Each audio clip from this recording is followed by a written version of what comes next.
Every child knew about the Sky Ripper. The Transcendent Emperor had buried its pieces. What could have brought them to light?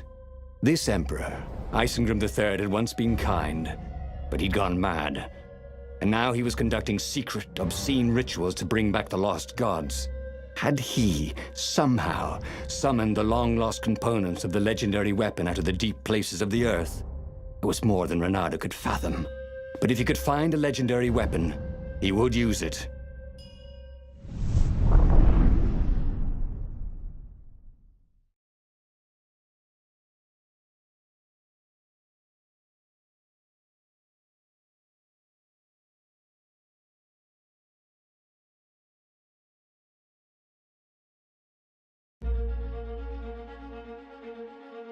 As he set foot on the island, Reynardo couldn't help feeling a bit curious. Was Lapino still waiting to be rescued? No. He was probably drinking champagne with the ravens. Did ravens drink champagne? Did rabbits? Reynardo felt oddly thirsty, come to think of it. Why had he chosen the Sky Ripper? Reynardo never made plans that required constant vigilance. He was a hero. He didn't think too much. He just went with his gut and hoped it all worked out. The Sky Ripper was a long shot. He'd have to devote himself to it. No side journeys, no rescuing old friends. That was against his nature. Could he stick with it?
As for the gate, well, he could take her or leave her. Sorry, it's best I could do.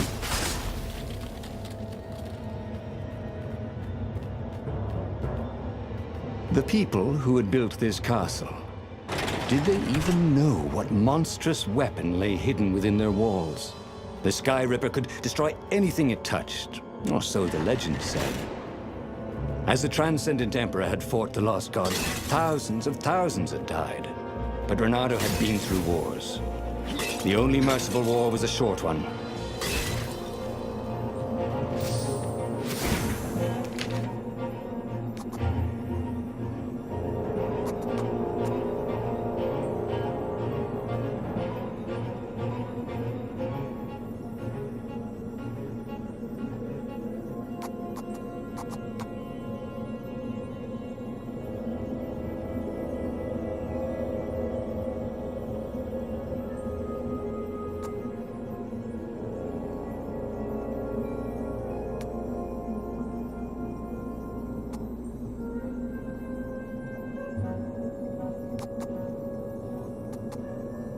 was more and more extraordinary.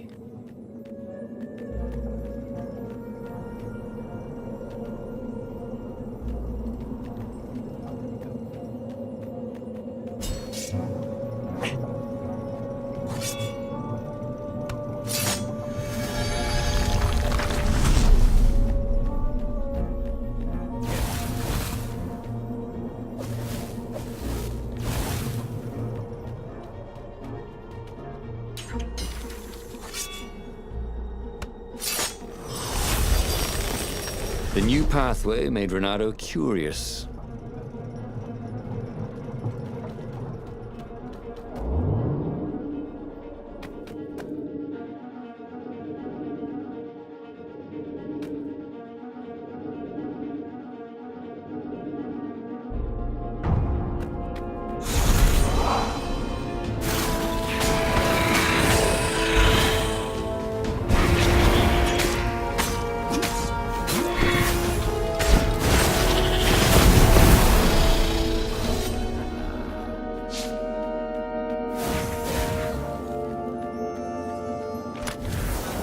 Odd that they never locked these things.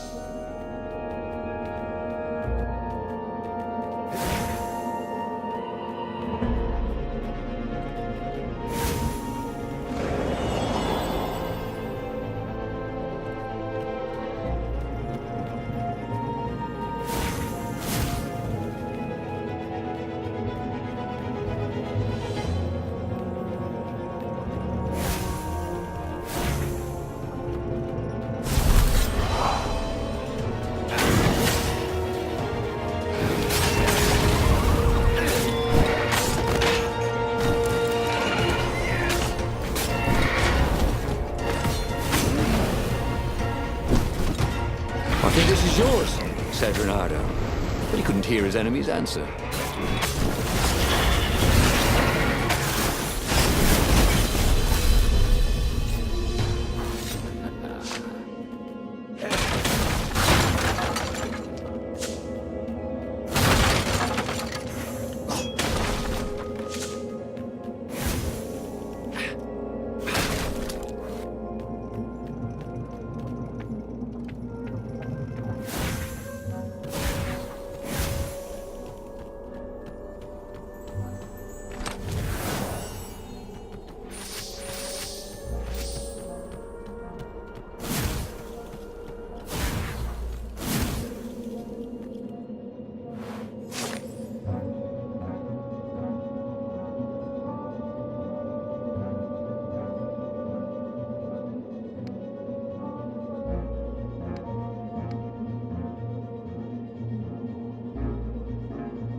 If only he had some way to break the ice, or convince it he was a friend.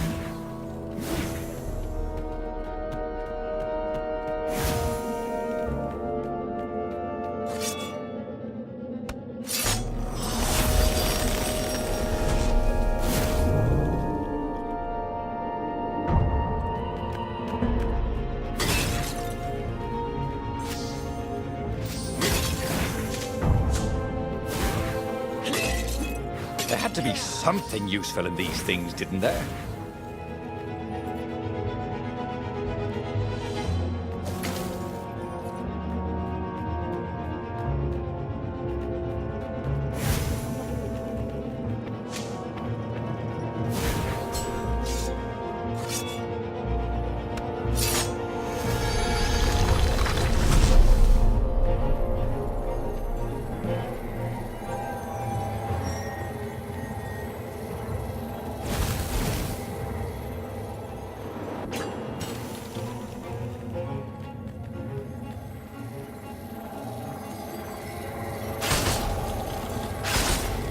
Two eyes good. One eye dead.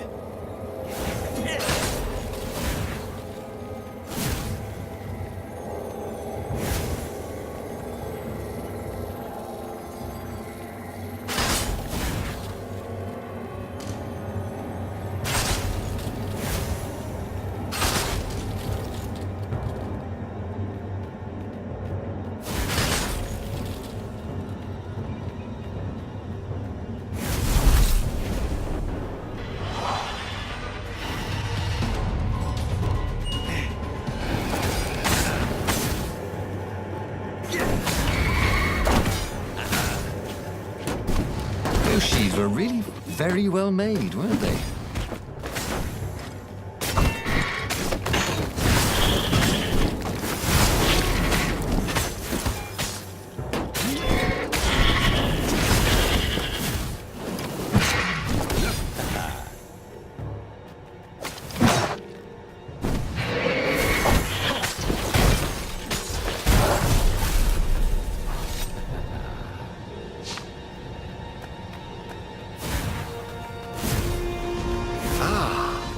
Puzzle. Renata loved puzzles, except when he couldn't figure them out. On the other hand, if there was a puzzle, it was probably meant to keep people away from something good.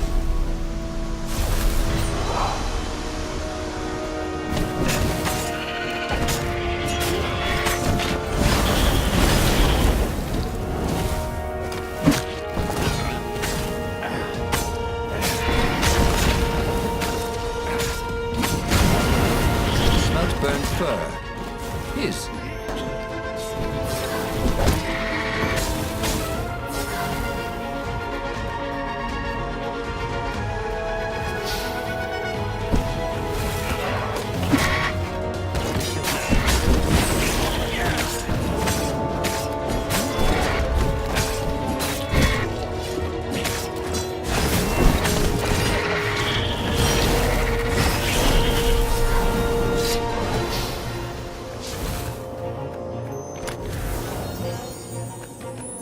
Gem of power. Ooh, he didn't find those every day. That had been his mistake before, thinking he could win a battle of wills with an ancient evil all by himself. He had to be cleverer than that. Or braver. Or something.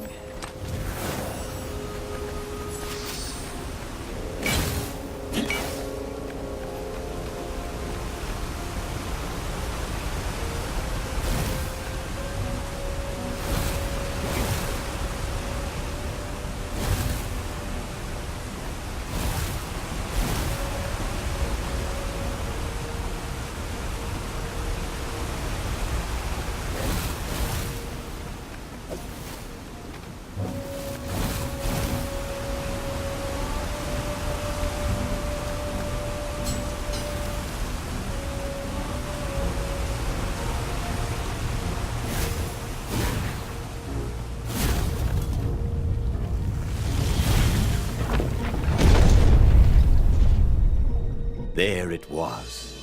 Sky Ripper's armature. The stuff that dreams are made of. Engineers' dreams, anyway. The device was intricate. No one alive had the skill to make a thing like it.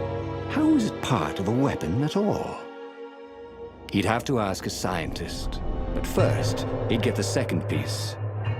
Sky Ripper had a heart. A core that had come to rest on the next island. Well, there was another island he could reach. Zenobia had just invaded it with her father's Raven battalions. She must be encamped there still. But fighting Zenobia now, that made no sense at all. He'd already sacrificed one friend to get this armature, was it? He didn't need to hurry to face her. She would find him.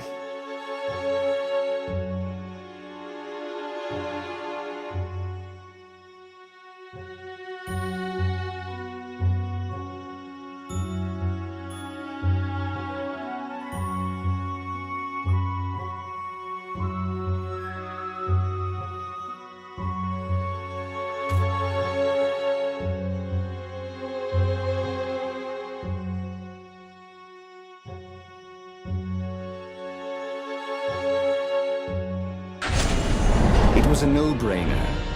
He'd sacrificed his old friend Lapino to get the armature. And the armature was useless by itself, only a series of coils and wheels. War demanded sacrifices, and he would make more before the end. He would have to choose the greatest good, no matter how much it cost him. Zenobia. Well, he would see her sooner or later, across a battlefield or a sword's point before all this was over. He was sure of that. The power was in the core. Obviously, he had to get the core.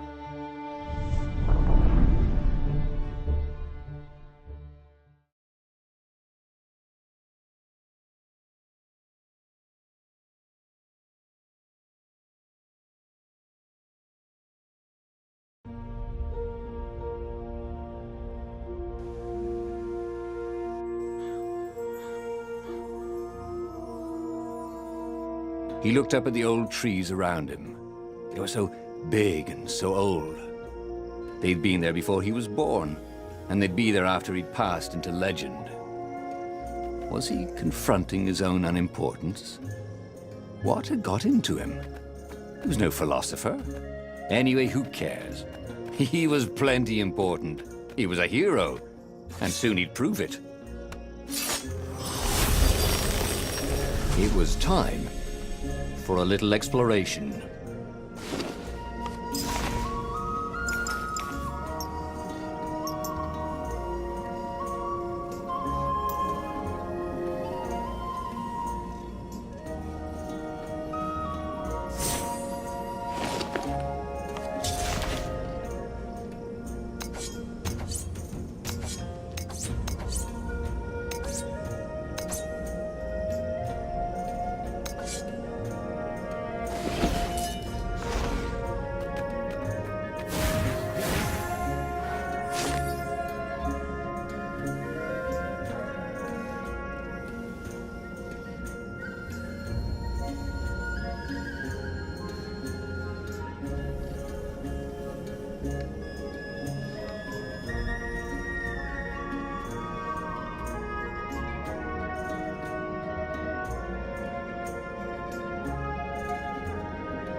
You know nothing, Jon Snow.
Crashes that were more fun.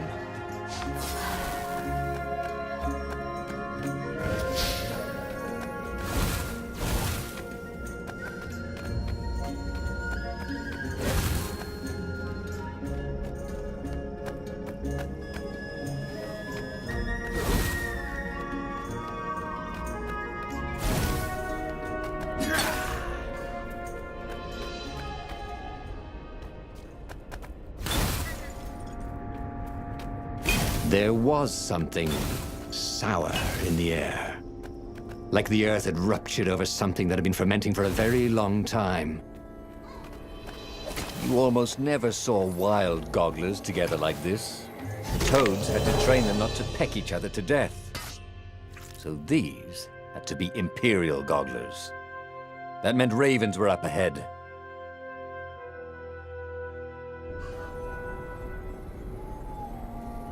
Renato wondered if his future self had commissioned these poles.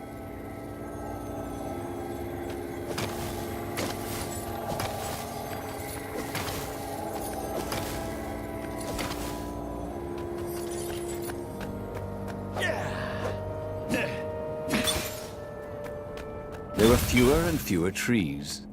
There were only these huge crystalline growths. Had those been here before?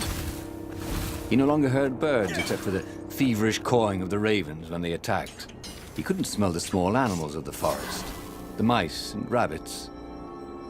Where had they gone? And he was getting hungry too.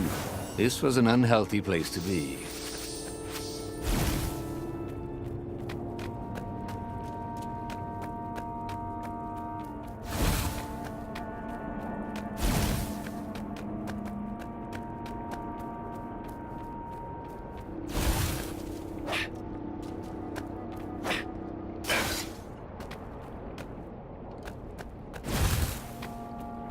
When Renato went to the china shop, for some reason the owner was always nervous.